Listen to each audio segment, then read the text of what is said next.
décryptage. 7h16, décryptage, l'invité de Maurice Vuelton, Chantal Saint-Olep, La Perdrix. Toute une semaine pour l'emploi des handicapés en Martinique. La loi impose depuis 2005 à certaines entreprises d'embaucher des personnes déficientes. Le travail, l'emploi, symbole, dit-on, d'une réussite sociale. Bonjour Chantal Saint-Olep, La Perdrix. Bonjour. Vous êtes élue à la ville de Schœlcher et en charge de la commission accessibilité de la municipalité. Vous êtes également travailleuse handicapée au sein d'EDF. Cette loi de 2005, de février 2005, Chantal Saint-Olep, La Perdrix, a-t-elle réellement changé les choses? Oui, il faut reconnaître que de toute façon, quand on fait quelque chose, c'est pour une évolution. Maintenant, tout n'est pas tout rose non plus. Que faudrait-il changer selon vous? Alors, déjà le respect de cette loi, parce que de toutes les façons on fait toujours des lois et pour arriver au bout on n'y est jamais vraiment. Alors pour deux raisons, enfin il y a deux choses. Il y a d'abord le respect du pourcentage de nombre d'employés handicapés dans les entreprises. Il faut savoir que la loi impose que les entreprises de plus de 50 employés prennent et au moins 6% de leur effectif en tant que travailleurs handicapés, ce qui est loin d'être respecté, mais aussi bien en Martinique que au national. Hein. La Martinique reste quand même un des départements les moins bien notés, dirons-nous. Maintenant, j'ai quand même la chance de faire partie d'une entreprise qui à la Martinique qui a le pourcentage le plus élevé. Donc effectivement, comme vous l'avez dit, je travaille à l'EDF. L'EDF qui a, au sein de cette entreprise, on est quand même une diversité d'handicaps. Je suis en fauteuil roulant, mais il y a aussi des malentendants, des malvoyants, des handicaps qui ne se voient pas et qui ne se reconnaissent pas, mais en tout cas reconnus par la loi. L'entreprise respecte plus ou moins ce quota-là. Mais comment faire pour contrer d'une entreprise? Je pense quand même que le gouvernement a déjà essayé de faire pas mal de choses. Bon, la loi de 2005 impose. Avant, il y avait des pénalités, une taxe, une punition, dirons-nous, pour les entreprises qui ne respectaient pas le quota. Cette taxe allait directement à l'État.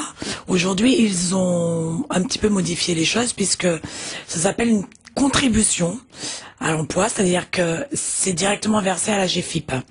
Donc, c'est quand même une amélioration dans la mesure où on sait que ces fonds-là vont directement aux personnes handicapées et vont pouvoir bénéficier. Ces personnes-là vont donc pouvoir bénéficier de cet argent-là pour notamment les aménagements, l'autonomie.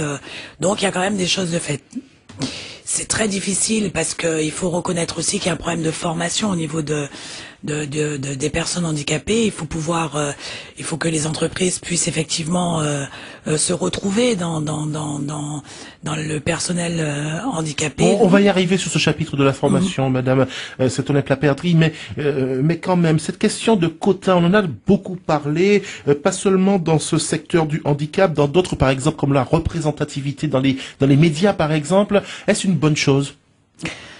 Alors, aujourd'hui, il faut fort de reconnaître et de constater que le handicap reste quelque chose de tabou. Même si ça fait quand même presque 30 ans aujourd'hui que je suis en fauteuil et que j'ai vu une évolution énorme des choses, il faut reconnaître que c'est tabou. On a peur de... Alors je vais prendre un petit exemple qui est quand même pour moi quelque chose de terrible, c'est je veux louer une voiture en métropole. Pour trouver une voiture aménagée pour les handicapés, c'est quelque chose de terrible, c'est presque impossible. Et quand j'ai réussi à trouver une voiture de location, quand on est valide pour la période sur laquelle je devais avoir le véhicule, je devais payer 194 €. Pour avoir une voiture aménagée pour les handicapés, c'est 1200 € pour la même période. Qu'est-ce qui justifie aujourd'hui ceci? J'en sais rien, je sais pas. Il y a encore plein de choses qui font que on n'est pas du tout représenté. Alors il y a des évolutions, il y a des publicités aujourd'hui où on voit des personnes handicapées, mais ça reste encore tabou. Alors tout à l'heure on a parlé de ces quotas de personnes handicapées dans les entreprises et parlé de la formation. Alors est-ce que ces personnes handicapées, les personnes déficientes comme on dit de plus en plus aujourd'hui, est-ce qu'elles jouent à leur tour tout ce qui est mis en œuvre depuis un certain temps? Est-ce que ce sont des personnes motivées qui veulent faire la démarche de trouver un emploi et qui acceptent de se former pour espérer trouver une place au sein d'une entreprise? Alors il y a deux choses. Il y a d'abord le fait qu'effectivement la loi française donne des avantages non considérables aux personnes. Avantages entre guillemets, je dis bien parce que ça peut être très très mal interprété.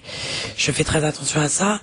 Quand je dis ça, c'est que c'est vrai qu'on a des allocations qui font que souvent on va travailler, on va percevoir par rapport à la formation qu'on a, les diplômes qu'on a ou qu'on n'a pas, le peu de possibilités de scolaire, on va toucher un salaire à minima, donc le SMIC, à moins d'avoir une formation extraordinaire, mais il y a une compensation au niveau des allocations qui font que les gens sont un petit peu réticents d'aller au devant de l'emploi, ce qui est complètement mais dommage parce que l'emploi c'est quand même d'abord une indépendance et une autonomie, même si on a une indépendance financière, on dépend de l'État, on dépend de quelque chose et on le fait pas par soi-même, et ça je trouve que c'est une erreur. On a la chance quand on travaille d'avoir des contacts avec des collègues du monde extérieur et tout, donc il faut en profiter, c'est quelque chose de merveilleux. Donc le regard de ses collègues justement, c'est quelque chose qui a évolué également? Moi, je sais que j'ai la chance de pouvoir dire aujourd'hui que oui, c'est difficile de demander à des gens qui ne connaissent pas le handicap d'entrer, de se dire bon, c'est normal, et il faut aussi que nous, en tant qu'handicapés, on se rende compte que parce que souvent on demande aux autres d'accepter ce que nous-mêmes on n'accepte pas. Donc il faut quand même déjà commencer par faire ce pas-là avant de commencer à demander aux autres. Par contre, au niveau professionnel, en tout cas de mon point de vue, moi dans mon entreprise, d'abord l'entreprise a fait tout ce qu'il faut pour que je puisse être accepté et intégré normalement dans l'entreprise. Les collègues sont vraiment super géniaux avec moi. Bon, il reste encore des choses comme des cassettes,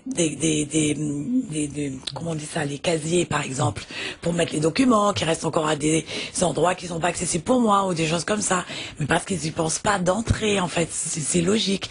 Mais bon, non, le regard a changé, les choses bougent et le respect est là, et en tout cas, moi je suis bien dans mon emploi. Employé à EDF, vous l'avez dit, vous êtes également élu à la ville de Cheshire, on l'a dit en préambule, puisque vous êtes en charge de la commission accessibilité de la ville chelchiroise. C'est un dispositif légal, ce qui se fait à Cheshire avec cette commission. Est-ce qu'on retrouve cette volonté politique partout dans toutes les communes martiniquaises? La loi l'impose de toutes les façons, donc cette commission-là existe dans toutes les collectivités de toutes les façons, mais la loi de 2005 impose que tous les endroits, les lieux recevant du public puissent être aménagés pour cette population-là. Ce qui n'est pas forcément visible lorsqu'on se rend dans les bâtiments publics. Alors c'est très compliqué, surtout à la Martinique, parce qu'il y a beaucoup de bâtiments qui sont classés, qui sont pas faciles d'aménagement. La mairie de Cheshire, on est dans un gros dilemme, et la mairie de Cheshire est bien placée puisque c'est une des rares mairies qui a aujourd'hui en son sein une personne en fauteuil roulant. Donc elle fait tout ce qu'on peut pour essayer d'aménager et de permettre l'accessibilité, mais c'est chose pas facile du tout. Les bâtiments sont anciens, les structures sont pas faciles d'aménagement, et on y travaille en tout cas. C'est vraiment un argument suffisant de dire que c'est un bâtiment classé au sein du patrimoine pour ne pas mettre par exemple le monte-charge. Ça se fait beaucoup, ce mariage entre la modernité et l'ancien. Oui, je n'ai pas dit que c'est... Non, on est en train de le mettre en place. Je ne dis pas que ça ne sera pas fait, ça sera de toutes les façons fait. Mais c'est pas évident. C'est la structure interne même qui fait que l'aménagement, parce qu'aujourd'hui on pense, c'est devenu une priorité et une obligation dans les nouveaux habitats de penser à l'accessibilité, ce qui n'était pas le cas il y a 60 ans. Donc aujourd'hui, même si on le veut, l'intérieur même de la mairie fait que c'est très difficile de pouvoir trouver un endroit pour mettre ou un ascenseur ou un remote charge, mais ça sera fait. Au moment où on parle de réduction budgétaire, on a envie, lorsqu'on est à la tête d'une municipalité, de faire cet effort-là. Alors vous avez parlé de Cheshire, mais dans ce que vous entendez, ce que vous voyez des autres communes de l'île? Oui, je reconnais que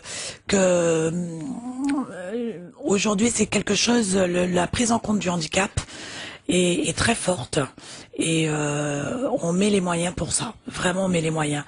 Si on hésite dans certains domaines, on hésite un peu moins maintenant aujourd'hui. Ce qui était le cas avant, c'était la dernière préoccupation des gens. Aujourd'hui, ça fait quand même partie des priorités. Et Dieu merci, je dois le reconnaître. Ça a été un de vos combats, puisque Chantal Saint-Olympe-la-Perdrix, on rappelle que vous avez beaucoup milité pour le droit des personnes des déficientes, les places de parking. Est-ce que c'est respecté aujourd'hui? Est-ce que c'est encore un combat à mener? Ben, j'en rigole, on me voit pas, mais j'en rigole encore. Je crois que c'est un problème de société, mais d'éducation. Je sais même pas comment dire ça, parce que je ne sais pas ce qu'il faudrait encore mettre en place pour que les gens puissent se dire que ces places-là alors déjà, en plus, les places sont légalement pas aux normes. Il y a très peu de places à la Martinique au niveau signalétique qui soient réellement respectées au niveau des normes, au niveau de la largeur. Mais comment faire comprendre aux gens que ces places-là ne sont pas faites que parce que il faut qu'on soit à proximité ou quoi que ce soit, mais la largeur, il faut qu'on arrive à ouvrir nos portes pour pouvoir entrer avec les fauteuils roulants. S'il vous plaît, mais respectez ça un peu. C'est un cri de cœur que tout le monde a entendu ce matin. Merci d'avoir été avec nous ce matin. Chantal Saint-Olympe-la-Perdrix, on rappelle que vous êtes élue à la ville de Cherchères, en charge de la commission accessibilité également, travailleuse handicapée à EDF. Merci d'avoir été avec nous ce matin. Je vous remercie. Décryptage.